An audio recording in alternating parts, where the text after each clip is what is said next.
Outlet पर होगा आपके सारे फिजिक्स के इंस्टीट्यूट मैथ्स और उसका सफाया। बस अपने फोन से क्वेश्चन की फोटो खींचो, क्रॉप करो और तुरंत वीडियो सोल्यूशन पाओ। डाउनलोड कीजिए डाउटनेट ऐप अभी या फिर व्हाट्सएप कीजिए अपने डाउट्स 8 400 400 400 पर।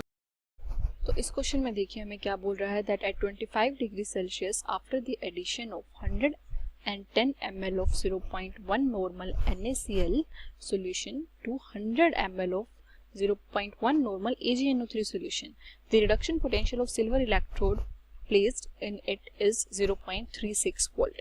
Calculate the KSP of AgCl। हमें KSP निकालना है AgCl का और हमें स्टैंडर्ड इलेक्ट्रोड पोटेंशियल दिया है -0.799 और हमें इलेक्ट्रोड पोटेंशियल भी दिया है कि कितना आया है रिडक्शन पोटेंशियल उसका 0.36 वोल्ट। ठीक है, तो हमें निकालना क्या है, हमें निकालना है KSP। KSP बेसिकली हमारा क्या होता है, KSP हमारा होता है concentration of Ag positive multiply by concentration of Cl negative. ठीक है, तो AgCl का KSP मतलब AgCl जब आपका डिसोसिएट होगा तो वो क्या देगा, Ag प्लस आयंस देगा और Cl नेगेटिव आयंस देगा। ठीक है, तो इस रिएक्शन के लिए जो आपका KSP होगा वो होगा Ag पॉजिटिव और Cl नेगेटिव का प्रोडक्ट। जो आपके प्रोडक्ट्स हैं उनकी कॉन्सेंट्रेशन का जो प्रोडक्ट होता है वो हमारा होता है KSP। तो बेसिकली हमें यहाँ पे ये KSP निकालना है। ठीक है, अब KSP निकालने के लिए हमें देखो यहाँ पे वैल्यूज क्या क्या दी है हमारे पास। यहाँ पे उसने रिडक्शन पोटेंशियल की वैल्यूज दी हैं। ठीक है, तो हमें पता है कि जो कोई भी आपका रिएक्शन होती है उसके लिए जो आपके पास रिडक्शन पोटेंशियल होता है वो होता है आपका standard reduction potential -0.059 log of concentration of products divided by concentration of reactants। ठीक है, तो ये हम इलेक्ट्रोकेमिस्ट्री में पढ़ चुके हैं, हमारे पास ये फॉर्मूला होता है। अब हमें यहाँ पे ए नोट की वैल्यू दी है, ए की वैल्यू दी है और हमें concentration ऑफ प्रोडक्ट्स और रिएक्टेंट्स की वैल्यू नहीं पता और हमें निकालना KSP है। तो मतलब ऑब्वियसली हमारे ये दोनों फॉर्मूलेज यूज होने वाले हैं। ठीक है, तो देखो अब सबसे पहले हमें क्या देखना पड़ेगा कि जो आप जिस सेल का ये आप रिडक्शन पोटेंशियल मेजर कर रहे हो तो बेसिकली उस सेल में है क्या। तो सबसे पहले देखो हमारे पास ये देखना पड़ेगा हमें कि जो आपको सॉल्यूशन में दिया, सॉल्यूशन में हमने लिया क्या क्या है। तो सॉल्यूशन में बेसिकली हमारे पास क्या क्या है, हमारे पास 110 ml है 0.1 नॉर्मल NaCl। तो 110 ml 0.1 नॉर्मल NaCl का क्या मतलब है कि आपके कितने इक्विवेलेंट्स होंगे, या फिर हम क्या लेके चलते हैं, मिली इक्विवेलेंट्स लेके चलते हैं। तो मिली इक्विवेलेंट्स हमारे क्या होते हैं, जैसे आपका जो नॉर्मेलिटी होती है वो हमारी क्या होती है, नंबर ऑफ इक्विवेलेंट्स, तो हम उसको मिली इक्विवेलेंट्स लिख देते हैं और वॉल्यूम को हम ml में ले लेते हैं। ठीक है, तो उस जब हमारा वॉल्यूम जो यूज होता है वो बहुत कम होता है तो हमारी नॉर्मेलिटी की वैल्यू बहुत कम आती है। ठीक है, सॉरी जो हमारे मिली इक्विवेलेंट्स की नंबर ऑफ इक्विवेलेंट्स की वैल्यू है वो बहुत कम आती है, इसलिए हम क्या करते हैं मिली इक्विवेलेंट्स को लेकर चलते हैं। ठीक है, तो यहाँ से अगर मैं मिली इक्विवेलेंट्स निकालूं तो वो हमारे क्या होंगे, नॉर्मेलिटी इनटू में वॉल्यूम इन ml। तो अब अगर मैं बात करूं NaCl की, तो NaCl के लिए हमें क्या दिया है, वॉल्यूम हमें दिया है 110 ml और नॉर्मेलिटी हमें दी है 0.1। तो इसके लिए हमारे पास 11 मिली इक्विवेलेंट्स आ गए कि हमारे NaCl के 11 मिली इक्विवेलेंट्स हैं। ठीक है, अब उसमें हमने ऐड क्या किया है और क्या है हमारे पास सोल्यूशन में 100 ml ऑफ 0.1 नॉर्मल AgNO3। तो AgNO3 के जो मिली इक्विवेलेंट्स है वो हमारे पास कितने हैं, 100 ml है हमारे पास और 0.1 नॉर्मल है, तो इसके हैं हमारे पास 10 मिली इक्विवेलेंट्स।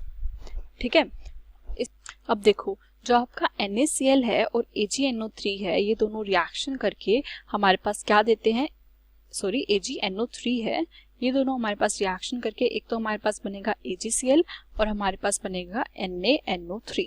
ठीक है, सोल्युबिलिटी प्रोडक्ट हमें निकालना है AgCl का, तो हमें पता होना चाहिए कि सॉल्यूशन में कितना अमाउंट AgCl है। तो इनिशियली हमारे पास इसके 11 मिली इक्विवेलेंट्स है, इसके 10 मिली इक्विवेलेंट्स है, तो फाइनली इसके 10 मिली इक्विवेलेंट्स इसके 10 मिली इक्विवेलेंट्स के साथ रिएक्ट करके 10 मिली इक्विवेलेंट्स AgCl बनाएंगे। तो अगर इसके 10 मिली इक्विवेलेंट्स रिएक्ट कर रहे हैं तो इसके कितने मिली इक्विवेलेंट्स बच जाएंगे, 1 इसका रह गया, इसके सारे रिएक्ट करके तो फाइनली इसका 0 बच गया।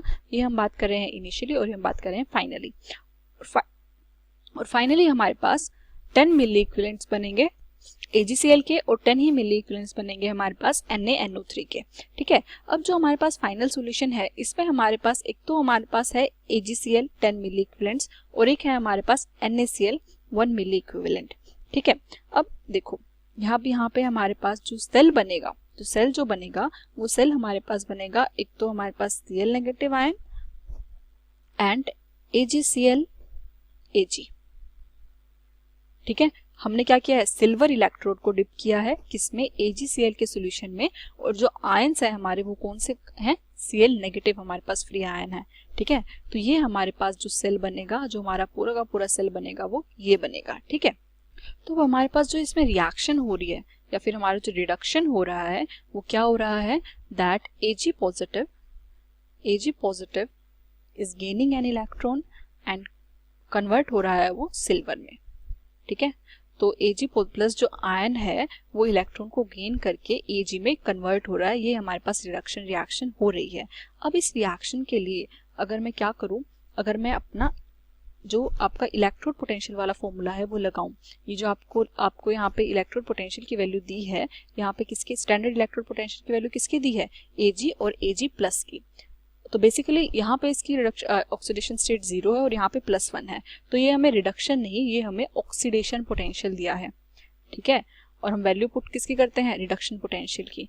तो अगर ऑक्सीडेशन पोटेंशियल -0.799 वोल्ट है तो आपका जो रिडक्शन पोटेंशियल है वो क्या होगा, आपका सिर्फ साइन चेंज हो जाएगा तो रिडक्शन पोटेंशियल हो जाएगा 0.799 वोल्ट। ठीक है, तो अगर आपको ये इंटरचेंज करना है, मतलब अगर आपको ई नोट निकालना है किसका, Ag plus 2Ag reduction potential का, तो हम क्या करते हैं, सिर्फ हमारा साइन चेंज हो जाता है तो ये आ जाएगा 0.799 वोल्ट। तो बेसिकली हमारे पास जो फाइनली सेल निकल के आया है वो उसमें क्या हो रहा है, आपका Ag प्लस Ag में कन्वर्ट हो रहा है, ये रिडक्शन हो रहा है, और फिर Ag प्लस में कन्वर्ट हो रहा है, ये ऑक्सीडेशन हो रहा है उस सेल में। ठीक है, तो हमारे पास जो इसका मतलब जो ये ई नोट की जो ई सेल की वैल्यू है, ये हमारे पास ई सेल की वैल्यू किसकी है, आपके Ag प्लस सेल की।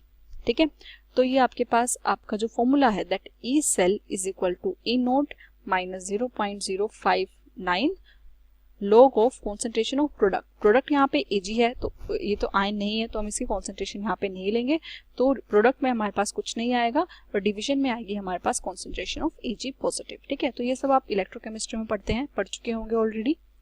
ठीक है, तो ये आ गया आपके पास ई सेल का पूरा का पूरा फॉर्मूला। अब हमें निकालना क्या है, हमें चाहिए KSP हमारा क्या होता है, Ag प्लस की कॉन्सेंट्रेशन और Cl नेगेटिव की कॉन्सेंट्रेशन का प्रोडक्ट। अब अगर मैं यहाँ से KSP के फॉर्मूले से Ag प्लस की वैल्यू निकाल लूँ, कॉन्सेंट्रेशन की वैल्यू, तो वो हमारे पास आएगी KSP divided by concentration of Cl negative. ठीक है, अब कॉन्सेंट्रेशन ऑफ Cl नेगेटिव हम क्या कर सकते हैं, निकाल सकते हैं।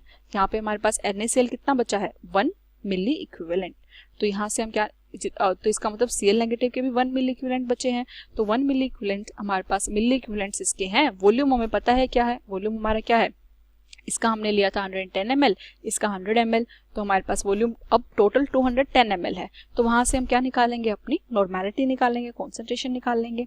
ठीक है, तो हमारे पास Cl नेगेटिव की कॉन्सेंट्रेशन आ जाएगी तो KSP की वैल्यू हम निकाल सकते हैं। तो मैं क्या करती हूँ, इस Ag पॉजिटिव की वैल्यू इस फॉर्मूले में पुट कर देती हूँ, तो हमारे पास जो फाइनली ई सेल आएगा वो हमारे पास क्या आएगा, E note minus 0.059 log of Ag positive की वैल्यू मैं यहाँ पे पुट कर रही हूँ, तो यहाँ पे आ जाएगा Cl minus divided by KSP।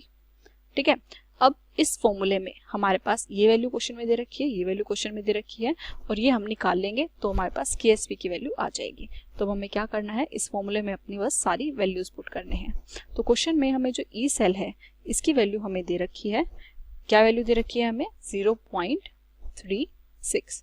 ठीक है, ई नोट की वैल्यू, रिडक्शन पोटेंशियल हमने निकाल लिया, क्या आया था 0.799। इस बात का पक्का ध्यान रखना है आपको कि यहाँ पे रिडक्शन पोटेंशियल लिखना है Ag प्लस 2Ag। क्वेश्चन में हमें ऑक्सीडेशन पोटेंशियल दे रखा है तो उसको चेंज करना बिल्कुल मत भूलिएगा। ठीक है, तो ये आ गई 0.059 log of concentration of Cl negative हमारी क्या हो जाएगी, 1 मिली इक्विवेलेंट है हमारे पास। ठीक है, और अब टोटल वॉल्यूम हमने निकाल लिया, क्या आया था 110 ml। ठीक है, तो मिली से मिली कट जाएगा और number of equivalents divided by volume of the solution हमारे पास क्या हो जाएगा, normal, that is concentration of the solution divided by KSP। ठीक है, अब हम क्या करते हैं, इस इक्वेशन को सोल्व करते हैं। तो क्या करती हूँ मैं, इसको मैं उस तरफ ले जाती हूँ तो ये हमारे पास आ जाएगा, या फिर पहले हम क्या करते हैं, लॉग को सोल्व करते हैं। तो 0.36 इज इक्वल टू 0.799 0.059 लॉग अगर डिवीजन में हो तो वो क्या हो जाता है, अपना नेगेटिव में हम उसको लिख सकते हैं। तो यहाँ पे आ जाएगा log of 1/210 minus log of KSP। ठीक है, वैसे तो इससे आगे क्वेश्चन आप सोल्व कर ही सकते हैं, ये आपका पूरा का पूरा मैथमेटिक्स ही है, तो फिर भी हम कर लेते हैं। तो ये हमारे पास आ जाएगा 0.36 is equal to 0.799 minus 0.059 log of 1/210 plus 0.059 log of KSP। ठीक है, हमें निकालना KSP है, तो इसको एक तरफ कर लेते हैं, बाकी सबको दूसरी तरफ कर लेते हैं। तो हमारे पास 0.059 log of KSP, इसकी वैल्यू हमारे पास क्या आ जाएगी 0.36 माइनस 0.799 प्लस 0.059 log of 1/210। ठीक है, तो जब हम पूरी इस इक्वेशन को सोल्व करते हैं तो हमारे पास इसकी वैल्यू कुछ आती है -0.576। ठीक है, और हमारे लोग KSP की वैल्यू चाहिए तो 0.059 से इसको डिवाइड कर देंगे, तो यहाँ पे आ जाएगा 0.059, और अगर हम इसको सोल्व करें तो हमारे पास आ जाएगी लोग KSP की वैल्यू जो कि हमारे पास आती है -9.76। अब हमें KSP की वैल्यू चाहिए तो दोनों तरफ एंटीलॉग ले लेंगे, और इसका एंटीलॉग जब हम सोल्व करते हैं तो हमारे पास आता है 1.73 × 10⁻⁻10। ठीक है, तो ये आ गई हमारे पास KSP की वैल्यू।